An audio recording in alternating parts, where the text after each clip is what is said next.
கிளிநொச்சியில் மீட்கப்பட்ட ஆண்கள் இருவரின் சடலங்களையும்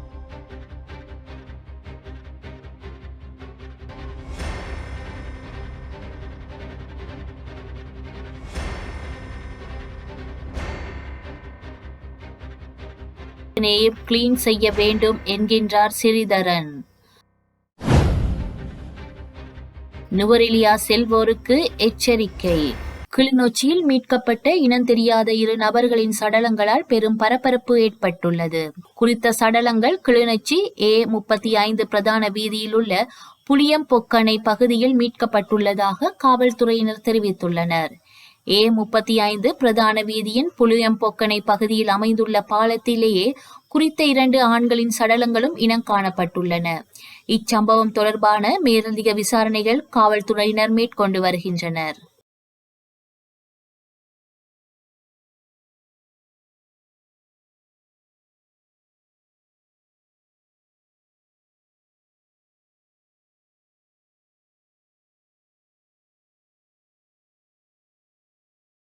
அத்தியாவசிய உணவுப் பொருட்கள் உட்பட தெரிவு செய்யப்பட்ட 63 பொருட்களுக்கான தற்போதைய இறக்குமதி வரியை எவ்வித திருத்தங்களுமின்றி பேணுவதற்கான வர்த்தமானி அறிவித்தல் டிசம்பர் 31 அன்று வெளியிடப்பட்டுள்ளதாக அறிவிக்கப்பட்டுள்ளது.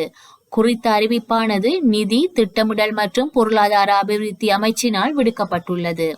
அதன்படி பருப்பு, வெள்ளை சீனி, உருளைக்கிழங்கு, பெரிய வெங்காயம், சிவப்பு வெங்காயம், தேங்காய் எண்ணெய், தாவர எண்ணெய், டின்மீன் மற்றும் காய்ந்த மிளகாய் போன்ற பொருட்களின் தற்போதைய பண்ட வரியை மாற்றமில்லாமல் தொடர தீர்மானிக்கப்பட்டுள்ளது. இந்த தீர்மானமானது பொருட்களின் விலை உயர்வை தடுக்கும் நோக்கத்தை அடிப்படையாக கொண்டுள்ளதாகவும் அமைச்சகம் சுட்டிக்காட்டியுள்ளது. மேலும் அரிசி, திணை, பச்சை பயிறு, சோளம், மஞ்சள், பழங்கள், மீன் மற்றும் உலர் மீன் போன்ற உணவுப் பொருட்களுக்கான செயல்படுத்தப்பட்ட அதே வரி வீதங்களை பேண உள்ளதாகவும் அமைச்சகம் குறிப்பிட்டுள்ளது. இந்த நடவடிக்கை உள்ளூர் விவசாயம் மற்றும் மீன்பிடி தொழில்களை பாதுகாக்கும் நோக்கம் கொண்டுள்ளதாகவும் தெரிவிக்கப்பட்டுள்ளது. இதை காணுமாயின் அது ஒரு புதிய மாற்றத்தை இலங்கைக்கு கொடுக்கும். சிங்கள மதகுருமார்களிடமும் சிங்கள மக்களிடமும் தற்போதும் இனப்பிரச்சினை விடயத்தில் பௌத்த இதிகாசங்களோடே வாழ்கின்றனர்.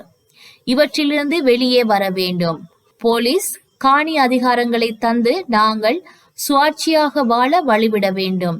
எப்பொழுதும் சமாதானமாக பேசுவதற்கு எங்களுடைய சமாதான கதவுகள் திறந்திருக்கும் என தெரிவித்துள்ளார். நுவரெலியாவில் நேற்று காலை முதல் கடும் பனிமூட்டம் காணப்படுவதால் வாகன போக்குவரத்து பெரும் பாதிப்பு ஏற்பட்டுள்ளது. இதன் காரணமாக ஹெட்டன் நுவரெலியா பிரதான வீதியில் ரதல்லையிலிருந்து நானோயா வரையிலும், கம்பளை நுவரெலியா பிரதான வீதியில் ரம்பொடவிலிருந்து நுவரெலியா வரையிலும் வாகனங்களை செலுத்தும் போது முன்பக்க விளக்குகளை ஒளிரவிட்டு வாகனத்தை செலுத்துமாறு போலீசார் சாரதிகளிடம் கோரியுள்ளனர். நுவரெலியா மாவட்டத்தில் சீரற்ற வானிலை நிலவுவதுடன் அப்பகுதி முழுவதும் இருண்ட நிலை காணப்படுவதாக தெரிவிக்கப்பட்டுள்ளது.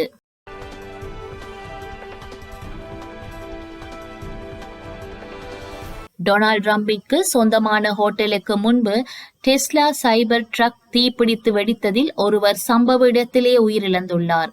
மேலும் 7 பேர் படுகாயமடைந்துள்ளனர். நேற்று நடைபெற்ற இச்சம்பவம் தொடர்பான வீடியோ காட்சிகளை கொண்டு போலீசார் விசாரணைகளை நடத்தி வருகின்றனர். விசாரணைக்கு பின் போலீசார் கூறுகையில், தீ விபத்திற்கு முன்பு டெஸ்லா சைபர் ட்ரக் ஒன்று ஹோட்டலுக்கு முன்பு வந்து நிற்கின்றது. அதன் பின்பு திடீரென பட்டாசு வெடிப்பதை போல வெடித்து தீப்பிடித்து எரிகின்றது என்று கூறியுள்ளனர். இதற்கு எலான் மஸ்க் எக்ஸ் தளத்தில் கூறியுள்ளது, டெஸ்லா சைபர் ட்ரக்கில் கொண்டு வரப்பட்ட வெடிகுண்டு காரணமாக வெடி விபத்து ஏற்பட்டதாகவும் இது வாகன தீ விபத்திற்கு தொடர்பில்லை என்றும் கூறியுள்ளார். இதனிடையே வெடி விபத்துக்கான காரணத்தை கண்டறியும் பணியில் தொடர்ந்து ஈடுபட்டு வருவதாக போலீசார் தெரிவித்துள்ளனர். ஐரோப்பிய நாடான சுவிட்சர்லாந்தில் இஸ்லாமிய பெண்களின் முகம் மற்றும் உடல்களை மறைப்பதற்காக அணியும் புர்காவிற்கு அந்நாட்டு அரசு தடை விதித்துள்ளது. இது தொடர்பாக அந்நாட்டின் ஆளும் பெடரல் கவுன்சில் வெளியிட்டுள்ள அறிக்கையில், புர்காவுக்கு தடை என்ற உத்தரவு தொடர்பான தீர்மானம் 2021 நிறைவேற்றப்பட்டது. இது எதிர்வரும் ஜனவரி 1 முதல் அமலுக்கு வருகின்றது என அறிவித்திருந்தது. விமானங்கள், தூதரக வளாகங்கள் ஆகிய இடங்களுக்கு இந்த தடை உத்தரவு அமுல்படுத்தப்படாது. வழிபாட்டு தலங்கள், பிற மத தலங்களிலும் மசூதிகளுக்கும் இந்த உத்தரவு பொருந்தாது. உடல்நிலை மற்றும் பாதுகாப்பு காரணங்களுக்காக முகத்தை மறைத்துக் கொள்ளலாம். மத ரீதியாக அல்லது தட்பவெட்ப நிலை காரணமாக அவ்வாறு செய்யக்கூடாது. தடையை மீறுபவர்கள் உடனடியாக 10,000 ரூபாய் அபராதம் செலுத்த வேண்டும். அவ்வாறு செலுத்த மறுத்தால் அதிகபட்சமாக 1,00,000 ரூபாய் வரை செலுத்த நேரிடும் என தெரிவிக்கப்பட்டுள்ளது. இந்நிலையில் சுவிட்சர்லாந்தில் பெண்கள் முகத்தை மறைக்கும் வகையிலான புர்கா அணிவதற்கு தடை என்ற உத்தரவு நேற்று முதல் அமலுக்கு வந்துள்ளது.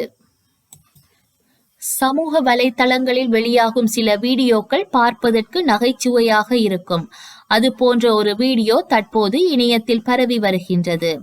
ராஜஸ்தான் மாநிலத்தில் தீத்வானா மாவட்டத்தில் உள்ள குச்சமன் நகர் பகுதியை சேர்ந்த அனில் சிங் என்பவரது மின்சார கார் சாலையில் சென்று கொண்டிருந்த போது திடீரென பழுதானது. இதனால் அவரால் அங்கிருந்து காரை ஓட்டி செல்ல முடியவில்லை. அத்தோடு நடு ரோட்டில் கார் பழுதாகி நின்றதால் அங்கு போக்குவரத்து நெரிசலும் நிலவியுள்ளது. இதைத் தொடர்ந்து அங்கிருந்த காளை வண்டியில் இருந்து பழுதான காருக்கு கயிறு கட்டி இழுத்து சென்றுள்ளனர். இந்த வீடியோக்கள் சமூக வலைத்தளங்களில் வைரலாகி மின்சார வாகனத்தின் பயன்பாடுகள் குறித்து விவாதத்தை ஏற்படுத்தியுள்ளது. இது குறித்து கார் உரிமையாளரான அனில் சிங் மெட்டியா கூறுகையில், மிகுந்த எதிர்பார்ப்புடன் மின்சார காரை வாங்கினேன். ஆனால் ஒரு வருடத்திற்குள் 16 முறை பழுதாகி சர்வீஸ் சென்டருக்கு கொண்டு சென்றுள்ளேன். சம்பந்தப்பட்ட நிறுவனம் எந்த வகையான சரியான பதிலையும் வழங்கவில்லை என விரக்தியுடன் கூறியுள்ளார். 2023-2024 ஆண்டிற்கான சி மற்றும் டி பிரிவு பணியாளர்களுக்கு மிகை ஊதியம் வழங்க முதல்வர் ஸ்டாலின் உத்தரவிட்டுள்ளார். சி மற்றும் டி பிரிவை சார்ந்த ஓய்வூதியதாரர்கள், குடும்ப ஓய்வூதியதாரர்கள் மற்றும் முன்னாள் கிராம அலுவலர்களுக்கு பொங்கல் பரிசு வழங்கிட ரூபாய் 163.81 கோடி நிதி ஒதுக்கீடு செய்ய உத்தரவிடப்பட்டுள்ளது.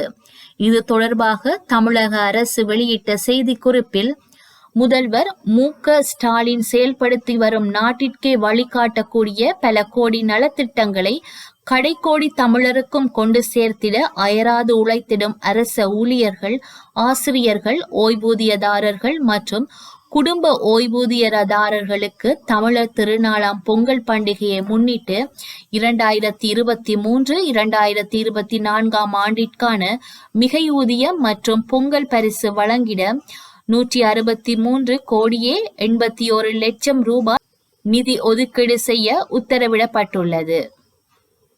நேபாளத்தின் வடக்கு மாவட்டங்களில் நிலநடுக்கம் ஏற்பட்டுள்ளது.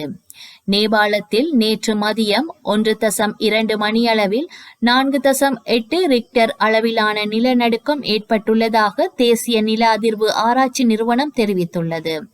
அந்நாட்டின் தலைநகர் காத்மண்டுவில் இருந்து வடக்கே சுமார் 70 கிலோமீட்டர் தொலைவில் உள்ள சிந்து பால் சவுக் மாவட்டத்தை மையமாக கொண்டு 4.8 ரிக்டர் அளவிலான நிலநடுக்கம் ஏற்பட்டுள்ளதாக கூறப்படுகின்றது.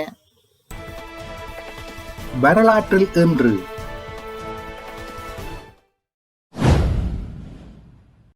1966 இந்திய பிரதமர் லால் பகதூர் சாஸ்திரிக்கும் பாகிஸ்தான் அதிபர் அயூப் கானுக்கும் இடையில் பேச்சுவார்த்தைகள் ஆரம்பமாயின. 1974 யாழ்ப்பாணத்தில் 4வது உலக தமிழராட்சி மாநாடு ஆரம்பமானது. 1995 விடுதலை புலிகளுக்கும் இலங்கை அரசுக்கும் பேச்சுக்களின் 2ஆம் கட்டம் ஆரம்பமானது. 2016 சியா மதகுரு நிம்மர் அல் நிம்மர் கொல்லப்பட்டதற்கு எதிர்ப்பு தெரிவித்து ஈரான் சவுதி அரேபியாவுடனான தூதரக உறவை துண்டித்தது. செய்திகளை உடனுக்குடன் தெரிந்து கொள்ள உடனே சப்ஸ்கிரைப் செய்து பெல் பட்டனை கிளிக் பண்ணவும். மேலதிக செய்திகளை தமிழ் தாய் இணையதளத்தில் பார்வையிடலாம்.